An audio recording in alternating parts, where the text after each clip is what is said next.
Hello and welcome to E-Prime. I'm Deidran. Rebel Salute is celebrating 25 years in 2018. The 2018 staging of the highly anticipated event was last evening launched at the Jamaica Pegasus Hotel.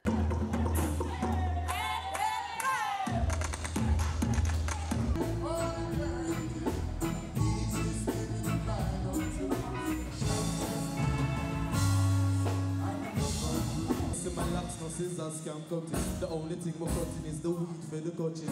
Locks for lock like when Friday come and people now cook and line up a Kentucky. Tell you about the fire when we blaze, the fire when we blaze. The creator of life for him alone living. I just the fire me a blaze. Organizers of the event promises to deliver a world-class roots show unlike any other while promoting and preserving the healthier aspects of reggae music. Barrington, Levy, Prophet, Cockatee, King Sounds, Sasko, Jesse Royal, plenty of them. Yeah man, it's the 12th and 13th of January 2018. It's my 25th anniversary. 12 and 13 is 25. So it will be on the 12 and the 13, equal to 25 years. The staple event takes place on January 12 and 13 at the Grizzlies Plantation Cove in St. Anne. The Grammys leveling the playing field.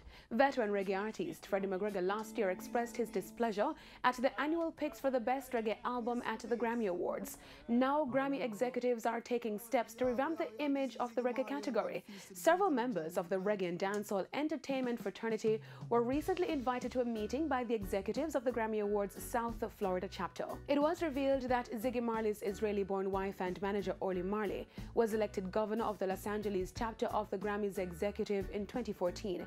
It is the largest such chapter in the US that decides on eligibility for nomination and consideration for the coveted music crown for the Recording Academy. The Grammy execs want to make sure that the most deserving artists are nominated and selected for the Reggae Grammy, and not only those with a Marley last name. The 2018 Grammy nominees are Chronology by Chronix, Common Kings Lost in Paradise, J Bug's Wash O Sting, Damian Marley's Stony Hill, and Abracadabra from Morgan Heritage. And that's it for this evening's edition of E-Prime. I'm Deidran. Thank you for watching.